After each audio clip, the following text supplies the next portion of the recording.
사람의 몸이라는 것은 주로 임재스님이 이 의식을 진인이라고 불렀어요. 진인. 진짜 사람. 마음심. 네. 여러분 누구세요? 진인이 돼야 돼. 진의 반대는, 진짜의 반대는 가짜잖아요. 임시 가짜를 써서 가짜라고 하거든. 가인은 지금 몸을 나라고 하면 가인이에요. 가짜나예요. 가짜 사람. 사람 되면 진짜 사람. 이거 깨어있는 이 의식. 그러니까 이 의식을 제가 의항이라고 비유했잖아요. 요 시야 전체가 한 덩어리의 큰 의항이다. 물이 가득 차 있고, 근데 물 대신에 공기라고 생각하면 여기가 공기 항아리, 눈앞이 공기 항아리. 근데 공기 입자 하나하나가 다 의식이에요. 그러니까 전체가 의식이에요, 그냥. 이 의식 자체도 의식이고, 의식이 출렁인 파도로, 물이 출렁이어서 파도로 나타난 삼란만상도 의식이고, 그러니까 바탕도 의식이고 드러난 현상도 의식이고. 그래서 이게 한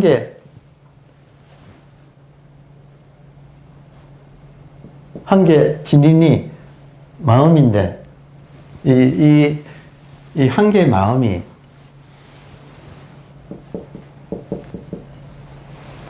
공이라고, 이 말만 덧붙이고 넘어가겠습니다. 그러니까 이것을 공이라고 불러서. 왜냐? 공이라고 부를 때는 색의 반대로서의 공이 아니에요. 색의 반대로서의 공이 아니에요. 그러니까 바탕 자체도 공이고 색도 공이에요. 그러니까 이때 공은 절대 공이에요. 다시 말하면 색의 반대의 공은 상대 공이지 절대 공이 아니에요. 여기서 한 차원 더 넘어가야 돼. 색과 공이 다 같이 공이에요. 그러니까 그렇게 공을 이해하셔야 돼요. 지금 공이라고 하건 의식이라고 하건, 그리고 뭐 이걸 지금 진인이라고 하건. 근데 여기서 이제 우리가 한 가지 체크해야 될 것은, 여러분, 진인이 꾸는 꿈이 현상이에요. 그럼 몸뚱이는 진인이 꾸는 꿈속에 지금 나타난 거죠? 맞아요? 자, 그러면 한 가지 중요하네. 꿈속에 있는 사람이 꿈을 꾸는 사람을 알 수가 있을까요, 없을까요? 없잖아요. 그러니까 없다는 것, 이것도 굉장히 중요해요. 그래서 아까 깨달음을 모병이라고 하는데, 깨달았다고 하면 그거는 꿈속의 사람이 꿈을 꾸는 사람을 안다는 소리하고 같아. 그러니까 깨달음도 놓아야 된다고 말을 할 수가 있어요. 여기에 묘한 뜻이 있어요. 오직 모를 뿐. 달마의 불식. 달마 스님에게 양무제가 당신 누구시오? 했을 때 달마가 불식, 알 수 없습니다.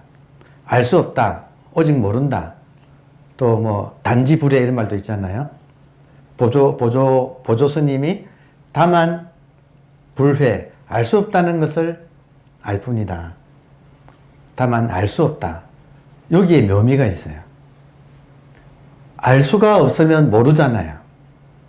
맞아요?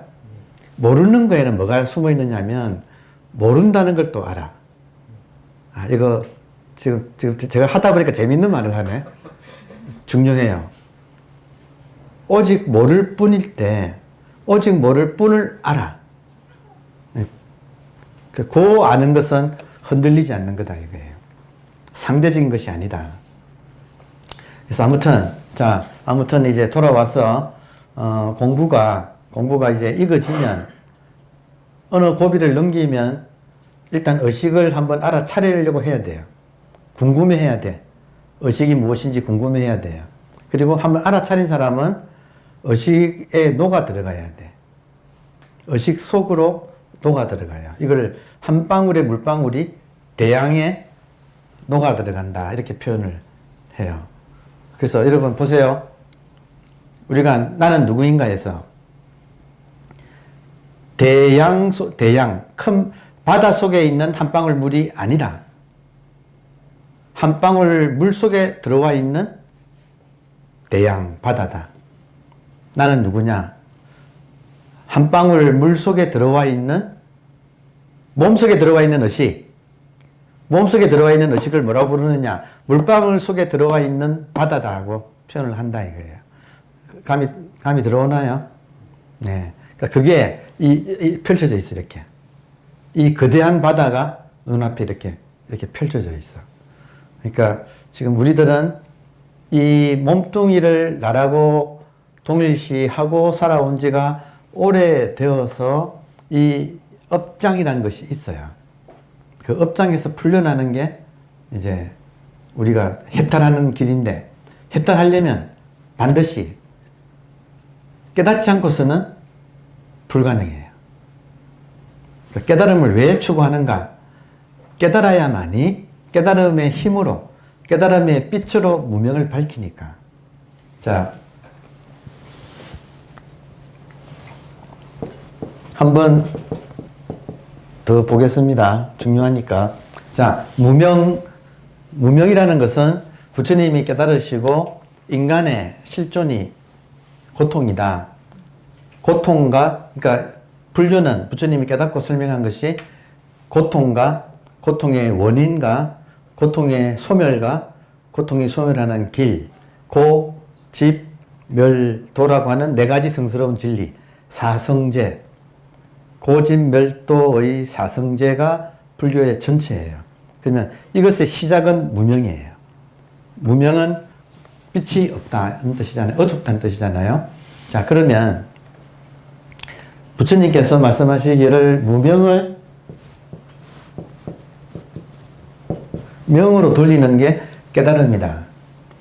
근데 이때는 특히 깨달음의 증거가 삼명이라고 했어요. 세 가지 밝음. 세 가지, 그러니까 여러분이 자기를 돌아봐서 내가 어느 정도 깨달음에 접근하고 있는가 할 때 기준이 있어요. 이 부처님 말씀이니까. 삼명, 세 가지 밝음이 있다. 무명이 명으로 바뀌는데 그 명에는 세 가지 특징이 있다. 삼명이다. 첫 번째는 천안통. 첫 번째는 천안통. 천안통의 내용은 12연기를 고통의 발생과 원인과 소멸과 소멸하는 방법에 대해서 통달하는 것. 12연기에 통달하는 게 천안통. 이게 삼명 중에 첫 번째는 천안통. 다시 말하면 자기가 고통을 해결하는 이걸 자기 몸에서 달성을 해야 된다는 거죠. 깨달음의 기준. 첫 번째, 고통으로부터 벗어나야 돼. 그래서 12연기가 통달되어야 돼요. 제가 왜 그렇게 12연기가 재밌었는지 몰라요. 제가 하여튼 자주 말씀드리잖아요. 한참 공부할 때는 시간만 나면 노트 들고 좋은 카페에 가서 좋은 커피와 달달한 디저트를 시켜놓고 에고를 잘 달래면서 펜을 들고 그 12연기를 계속 해본 거예요. 무명이 실감나게 내가 지금 어둡다는 게 뭐가 어두운 거냐. 그리고 무명 어두운 상태라면 뭐 행은 업이니까 행업. 어두운 상태라면 잘못된 업이 쌓여가는 거예요. 잘못된 업이 쌓이면 잘못된 정보가 쌓여가고 무명행 식이 잘못된 정보들. 그럼 잘못된 정보가 밖으로 투사되어서 식이 돼지 눈이에요. 돼지 눈에서는 명색이라고 하는 돼지 세계가 펼쳐져. 그러면 인간한테는 6개의 감각기관이 있어가지고 이 소위 말하는 주관, 객관이 식과 명색이 접촉하면 그 습관의 업에 의해서 좋다 나쁘다가 바로 튀어나오고 좋은 것은 사랑하고 미운 것은 그러니까 싫은 것은 정오하고, 그리고 좋은 것은 취하고 싶고 싫은 것은 버리려고 하고, 그런 갈등이 벌어져서 이제 나라고 하는 이 존재자가 형성이 되어서 걔가 이제 생로병사의 지지고 볶는 고통을 끊임없이 연쇄적으로 일으키고 있는 상황. 그게 인간의 실존 상황이다 이거예요. 그러니까 이런 상황을 자세히 들여다보고 저는 뭘 했냐면 무명을 어떻게 하면 명으로 바꾸지? 행업을 어떻게 하면 멈추게 하지? 식을, 돼지 눈을 어떻게 하면 부처 눈으로 바꾸지? 그래서 돼지 세계를 어떻게 하면 부처 세계로 바꿀까? 그러니까 이거를 계속 해봤다 이거예요. 그것이 공부에 큰 도움이 됐어요.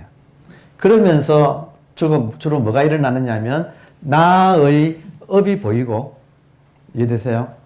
이렇게 이 작업을 하는 동안에 계속 내 업을 보게 되고, 업을 보니까 내한테 잘못 쌓여진 나의 고정관념, 나의 잘못 쌓인 정보들 있어요 없어요? 예, 있잖아요. 그러니까 계속 저의 무의식에서의 재고 조사가 끊임없이 재고 조사를 한다 이거예요. 그리고 또 좋은 거는, 아니 가족이나 친구나 직장 동료들이 또 계속 찌르네. 찔러가지고 안에 있는 걸 또 알려줘. 한 번씩 올라와. 뚜껑도 열리고 뭐 올라와. 그러면 또 시비 연결도 해보는 거예요. 밖에서 이런 일이 생겼을 때 안에서 나왔다는 것은 내한테 그거를 문제시하는 그거를 어떤 일종의 수치심 같은 거예요. 깊은 수치심 같은 게 있다 이거예요. 그러니까 그걸 건드리니까 내가 그냥 막 이렇게 맛이 간다 이거예요. 그러니까 그걸 계속 조사를 해는, 그래서 이 마음치유가 일어나는, 깨달음에서 마음치유가 무명이, 그러니까 명에 의해서 무명이 밝혀지는 그 과정을 계속 하게 되더라. 그게 큰 도움을 받았다. 그래서 무조건 깨달음으로 달려가는 게 아니라 정말 부처님이 말씀하시는 12연기를 계속 자기한테 대입해가지고, 남의 이야기가 아니고 자기한테 대입해서 나의 무명이 뭔지, 나의 행업이 뭔지, 나의 식이 뭔지, 또 내가 만들어낸, 내가 투사한 이 세계는 어떤 세계인지, 이런 걸 계속 반추하는 그 작업을 해야 된다 이거예요. 그러니까 그런 기간이 상당히 갔거든요. 아무튼 그래서 첫 번째가, 산명의 첫 번째는 천안통. 천안통은 12연기를 앞으로 뒤로 이렇게 환하게 한번 자기한테 대입해가지고 자기가 무명에서 명으로 이제 밝아지는 그 과정을 거쳐야 된다 이 말이에요. 첫 번째가 천안통이고, 두 번째는 숙명통. 숙명통은 전생을 보는 게 아니고 인과에 밝은 거예요. 인과에 밝다 이 말은 뭐냐면 현상계의 법칙에 통달한다 이 말이에요. 현상계는 인과로 펼쳐져 있어요. 그러면 그 현상계의 인과의 핵심점은 나예요. 맞아요? 현상계를 다 아는 게 아니라 나만 알면 현상계를 다 알아. 그러니까 현상계의 가장 대표는 나예요. 그러면 나에서 일어나는 인과를 본다 이거예요. 이 말은 뭐냐면 지금 내가 받는 거, 여러분 지금 여러분이 받고 있는 거, 그걸 보면 과거에 내가 어떤 일을 하고 살아왔는지가 보인다 이거예요. 제가 오늘도 이렇게 목이 목 괜찮으라고 도라지로 만든 사탕을 또 어느 분이 또 주셔가지고 이렇게 받았는데, 이거는 뭐냐면 제가 도라지 사탕을 받은 것을 가지고 인과를 보면 이게 결과라면 제가 목이 아팠던 거고, 제가 목이 아픈 것을 이제 여러분께서 보시고 안타까운 마음에 이렇게 보내주신 거다 이거예요. 그러면 제가 목이 왜 아팠는가? 강의 많이 해서 아팠지. 이게 업이라서.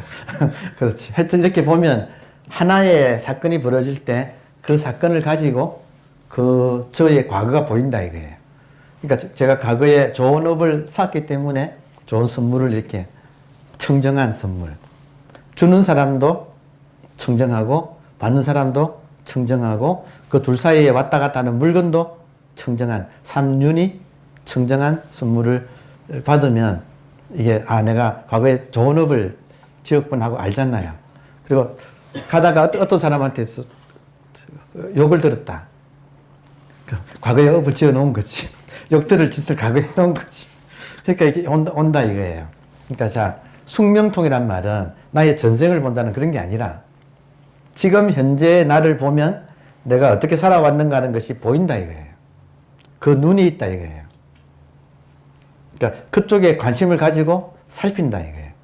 그러면 나와 인간관계 이런 걸 보면 매끄럽지 않은 것은 매끄럽지 않게끔 내가 만들어 놓았던 것이 지금 나오는 거죠 이거죠. 그럼 풀어야 되잖아요.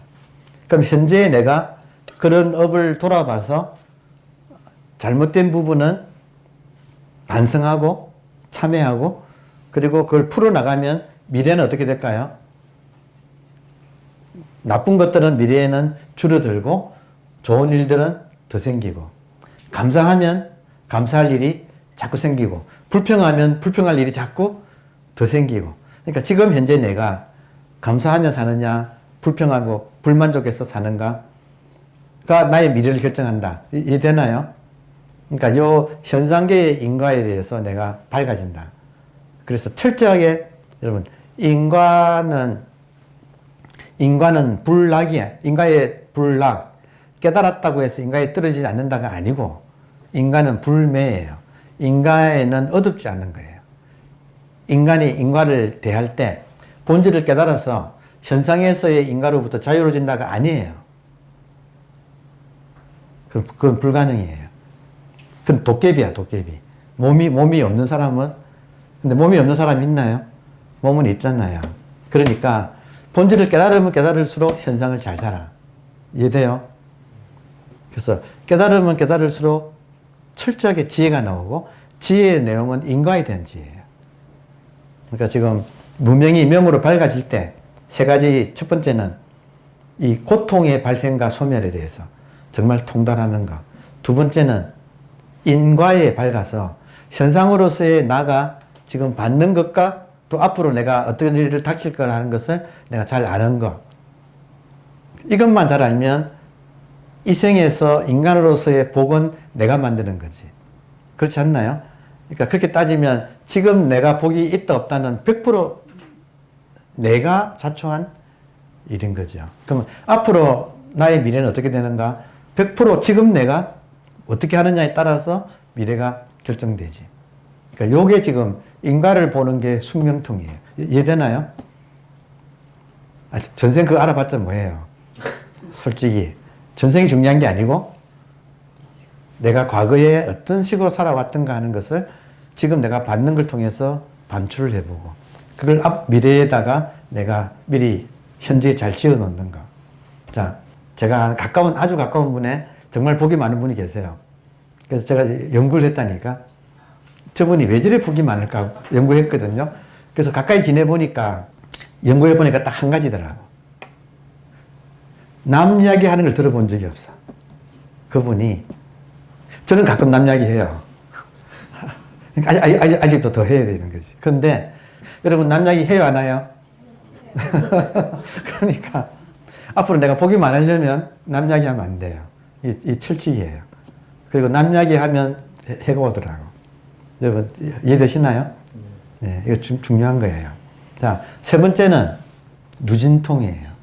누진, 누는 셀 누자, 진은 끝날 진자, 통은 이제 신통. 세는 것이 끝나는 신통. 그러면 샌다는 것은 누라는 것은 불교에서는 번뇌를 누라고 해요. 번뇌. 여러분 번뇌. 보세요. 번뇌는 샌다는 건 뭐예요? 세는 원리는 주관과 객관이 있으면 반드시 세요. 분별의 세계에서는 반드시 세게 돼 있어. 왜냐하면 내가 업을 지어 놓고 업에 따라서 보자마자 좋다 나쁘다 하니까 좋은 것은 욕망을 일으키고 싫은 것은 미워하게 되고 그러면 좋아하고 미워하는 것이 경계를 만날 때마다 일어난다 이거예요. 여러분 안 일어나요? 이미 내한테 어떤 좋다 나쁘다의 기준이 있어가지고 그 잣대를 가지고 재고 있어. 그러니까 대상이 생길 때마다 재가지고 좋다 나쁘다 한다 이거예요. 이게 좋다 나쁘다가 누진이다 이게. 마음을 뺏긴다 이거. 좋아하는 것에도 뺏기고 싫어하는 것에도 또 미워한다고 뺏기고. 맞아요? 예. 그러면 어떻게 하면 번뇌를 비법 가르쳐 드려야 되나 이제. 자, 누진통. 번뇌가 사라지는 누진통. 딱 한마디로 말하면 주관 객관의 분별이 사라지면 돼요. 주관 객관의 이 분별 대립 이 사라지면 누진이 누가 진 세는 것이 끝나요. 자, 그러면 어떻게 하면 주관 객관이라고 하는 이 상대성이 끝나는가? 지금 눈앞에 이 어항이 탁 드러나면 모든 것이 이 어항 속의 일이에요. 어항은 일척안이라고 했죠. 납자는 일척안을 가질 줄 알아야 한다. 한 조각 눈을 가질 줄 알아야 된다. 그게 지금 이렇게 보고 있는 이걸 또 이렇게도 표현한 분이 계시더라고요. 이거 참 신선하게 저는 봤어요. 어느 외국인이 깨닫고, 여러분 지금 눈이 있죠? 눈이 있잖아요. 여러분 눈이 있죠? 그 눈의 자리에 우리가 느끼는 실제 감각은, 한번 따라와 보세요. 실제 감각은 눈이 있는 자리에 눈이 있는 게 아니라 이 세 개가 있어. 다시 따라와 보세요. 여러분 눈이 있죠? 그 눈이 있는 자리에 실제로는 눈깔이 있는 게 아니고 이 세 개가 있어. 그 자리에. 들어옵니까? 이걸 감각적으로 느껴져요. 실제로 눈이 있는 자리에 눈이 있는 게 아니고 이 세상이 이렇게 드러나 있어. 한 개 세상이, 그러니까 외짝눈. 지금 이 세 개가 한 일척 아니에요. 왜 눈깔이야? 말을 직설적으로 하면. 이 세 개가, 보세요. 이 세 개가 어디에 있는가? 내 눈이 있을 자리에 이 세 개가 지금 이렇게 있어. 여기 한 개 눈깔. 이 세 개가 한 개 눈깔이다. 한 개 눈깔이 뭐냐? 지금 말로 하자면 지금 우리들의 깨어있는 의식이다 이거예요. 이 의식이 한 개 눈깔이고 이 한 개 눈깔에 이 세 개가 지금 이렇게 딱 비쳐 있어. 따라옵니까? 그러니까 이 눈깔을 모르면 비춰진 이 낱낱의 삼라만상이 리얼리티라고 생각할 수밖에 없고 그 안에는 몸도 있어요. 내 몸을 포함한 삼라만상이 이게 실제라고 생각할 수밖에 없고 지지고 볶고 살아야 되고, 근데 이 한 개 눈, 외짝눈, 이 의식이 자각이 되면 모든 것은 의식이 리얼리티고 모든 것은 여기에 비친 지나가는 이미지들의 행렬들. 그러니까 당연히 이미지들의 행렬이란 것을 알면, 자, 한짝 눈은 홍수가 난 강물 속에 있는 삼각주, 육지, 피안의 입장에 서게 되고, 그리고 여기에 나타나는 것들은 전부 홍수로 떠내려가는 찰나멸하는 현상들. 이 현상들을 본다 이거예요. 현상들은 움직이는데 이것들을 보고 있는 나는 피안, 홍수가 난 강이 아니라 델타. 이걸 인도말로는 뒷바라 그래요. DIPA, 뒷바. 나는 항상 뒷바에 앉아 있다. 삼라만상은 흐르는데 나는 흐르지 않는다. 그리고 요게 지금 요 피안이 어딘가, 요 지금 요 한 개 눈깔, 이 자기라고 자각되는 상태. 그러니까 나는 누구인가, 나의 본래 면목, 나의 진면목은 요 지금 멀쩡하게 깨어있는 한 개 의식이고, 한 개 의식 덩어리. 이 의식이 투명하기 때문에 많이 주라고. 그러니까 항상 이걸 모르면, 이 의식 공간을 놓치면 펼쳐지는 이미지 세계가 실제인 줄 알고 여기에 뛰어들어서 집착하고 좋아하고 미워하고 하면서 갈등이 벌어지는 거고. 근데 내 안에는 여러분 업장이 만들어 놓은 감정적인 상처가 있다 없다? 있다. 그 퉁치면 안 된다. 깨달음의 이름으로 퉁치면 안 돼. 깨달음은 수단이에요. 그냥 깨놓고 말합시다. 깨달음이 목적이 아니에요. 깨달음은 수단이야. 근데 깨달아야만이 빛과 따뜻함, 열기가 있어요. 그 깨달음의 빛과 열기로 내 저 깊숙한 무명을 밝혀서 거기에서 울고 있는 나의 어릴 때 감정들을 치유를 해야 돼요. 그리고 그 부분을 내가 인정하기 싫어. 이해되세요? 내가 그렇다는 것을 보통 사람들은 자기가 그런 줄 모르고 살아요. 지금 저 같으면 제가 꼰대라는 걸 인정하기가 싫어. 그래서 저의 꼰대라고 하는 그 고정관념에 이거를 내가 스스로 알아채기가 싫어서 여기에 저항 기제를 만들어 놓고 막고 있어요. 내가 꼰대라는 것을 스스로 못 알아차리게끔 내가 스스로 만들어 놓고 살아. 이 벽을 쌓고 살아요. 자기 가슴에. 여러분 그런 느낌 없어요? 그것도 모르면 아직까지 공부는 택도 없는 그 초보자고, 가톨릭에서 성인일수록 내가 죄인이라고 한다니까요. 성인일수록 자기가 죄인인 줄 아는 거고, 일반인들은 자기가 죄인인 줄서도 몰라. 왜 모르는가? 이 상처를 스스로 합리화시켰어. 캄프라치 해놨어. 아예 안 돌아봐. 근데 공부는 의식이 깨어나면 깨어날수록 어둠을 보게 되는 거예요. 여러분, 한 번이라도 내 안에 있는 야수를 왕자로 바꾸는 데 성공하면 다른 사람 안에 있는 야수도 보여요. 이해돼요? 모든 인간 조건이 이래요. 인간의 실존이라고 하는 것은 이 구조에서 벗어나지 않아.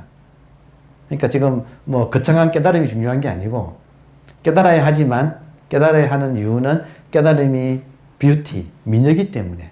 미녀는 아름다움이라고 하는 빛과 따뜻한 사랑을 가지고 있어요.